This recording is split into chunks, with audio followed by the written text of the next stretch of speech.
Two worlds collide, but not in the way you expect.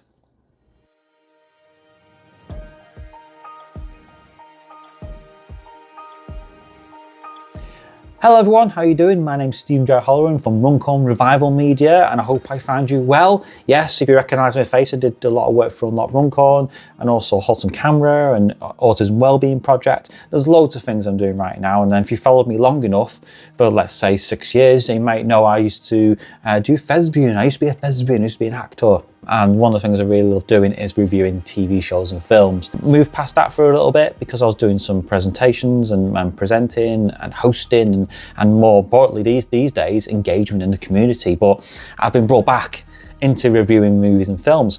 And what a movie I'm reviewing, because this is one that's quite close to my heart really. And it's also the first of many films I'll be reviewing as time goes on. This film is called Chicken. Well, who was the brains behind this? Well, this was written by Mike Perks, who brought it to life on stage first, and that's a shame for me because I would like to have seen it on stage. You can really tell based on the performances and how it's filmed and the set pieces of the film that it was a character study more than anything. People are really getting engaged with the camera, and production comes from my longtime friend Mike Ridd, who was wearing his hat from Real Productions, the studio, on this one. Really well edited and really happy to see. Again, this is the sort of thing that you really shine on. Here's the kicker: it was all filmed on an iPhone 13 Pro, and I'm filming this on a Samsung S25. So, is that the future of filmmaking?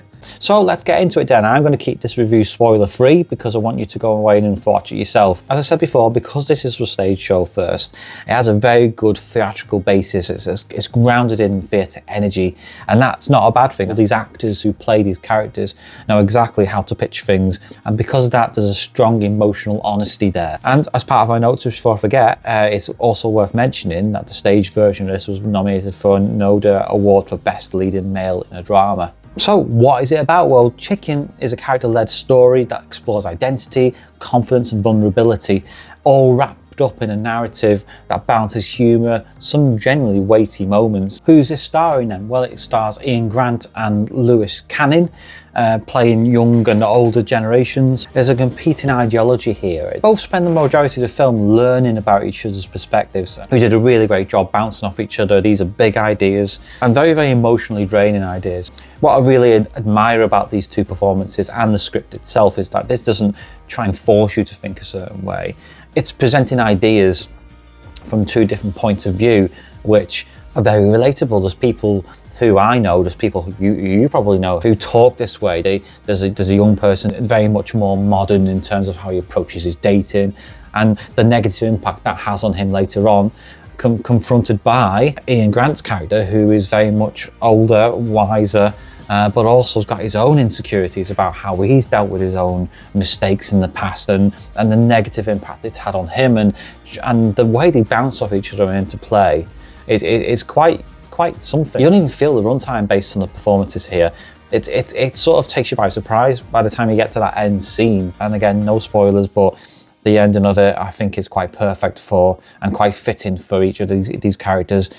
You know, it's like passing on the baton in a sense to the next generation who are going to take the values that have been hard fought by the previous generation and taking it in and then going off. And yeah, that's what makes it such a powerful story. It's also about reclaiming some narratives that I've heard a couple of times in the story about reclaiming language.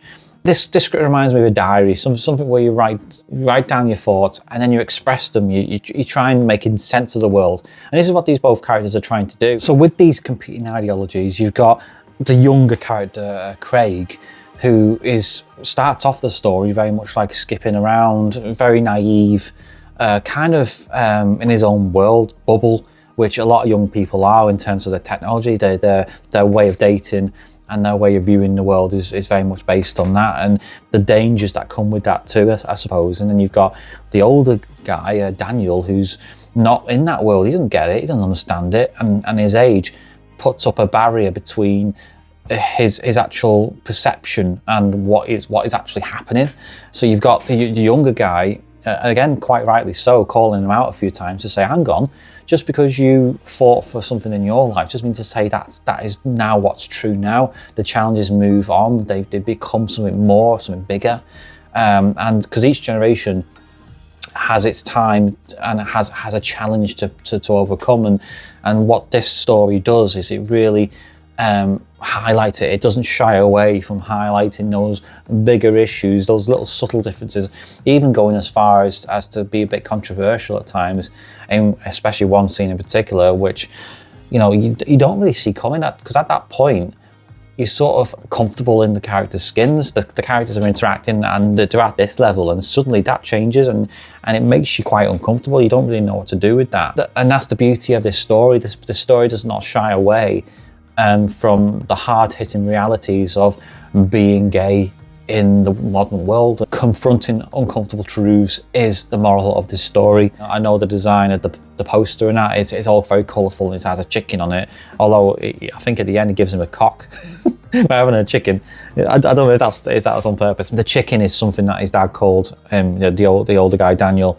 It was called Chicken for a decision he was making, and that when he was younger, and it's always stuck with him. Sometimes in your life something sticks with you that means nothing to other people, but really digs a hole in your soul and it makes you insecure. And this is what I love about Ian Grant's performance. He makes sure that those vulnerabilities are only a little bit, they're only skin deep.